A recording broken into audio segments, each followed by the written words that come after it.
changing your life one story at a time. This is the Chicken Soup for the Soul podcast with Editor-in-Chief Amy Newmark. Hey, it's Amy Newmark with your daily dose of Chicken Soup for the Soul inspiration to make you simply happy. Okay, so Father's Day is over, Mother's Day is a distant memory, and summer lies ahead. And perhaps you are feeling like all you do is spend time in the kitchen, cooking, cleaning, emptying that dishwasher. I remember when I was in high school, my boyfriend's mother, who had a less than helpful husband and 5 hungry children, had finally had enough and went on strike. She actually left them all at home and rented a room at a nearby Hilton hotel.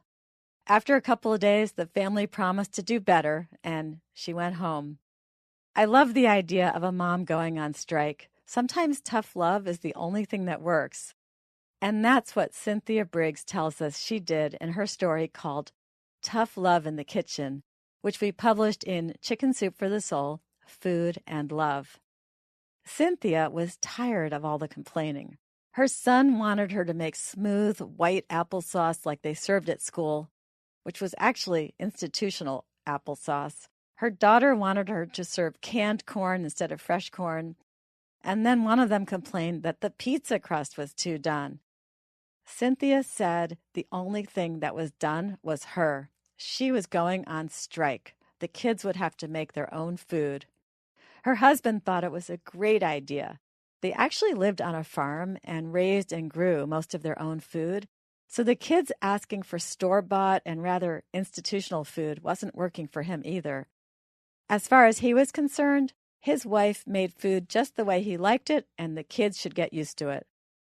That night, after a delicious meal of Parmesan meatloaf, mashed potatoes, and fresh corn and peas from their garden, which the 2 kids, ages 9 and 11, critiqued, Cynthia said they were going to have a family discussion. She explained that the kids would be on their own, making their own meals, because she was tired of all their complaining. Cynthia was going to buy them some things they could eat cold, along with some TV dinners they could heat up. She was also going to give them some easy ingredients like eggs and cheese and bread, so they could make some things on their own. The kids would make their own food, and they would clean up after themselves. The first week, the kids thought it was fun. There was a lot of giggling and whispering coming from the kitchen.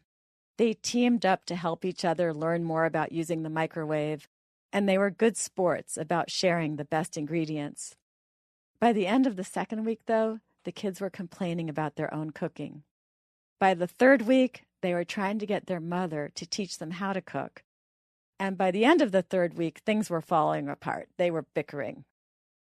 Early in the fourth week, Cynthia took pity on them and cooked one of her normal excellent meals: grilled pork chops with chunky homemade applesauce, steamed broccoli, garlic mashed potatoes, and grilled corn on the cob.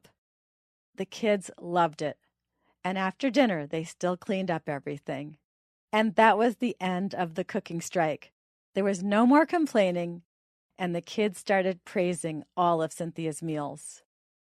We actually had a large number of stories in that book, Chicken Soup for the Soul, Food and Love, about how to get kids to help in the kitchen and how to teach them to cook.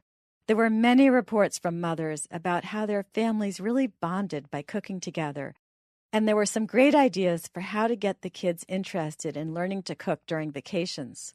So, with summer vacation upon us, you might want to check out these ideas for children and grandchildren. You can look at the book on our website, chickensoup.com. Come back tomorrow for Tip Tuesday. We're going to talk about moms again, but this time about 2 mothers who just kept on powering through tremendous medical challenges and how that inspired their children.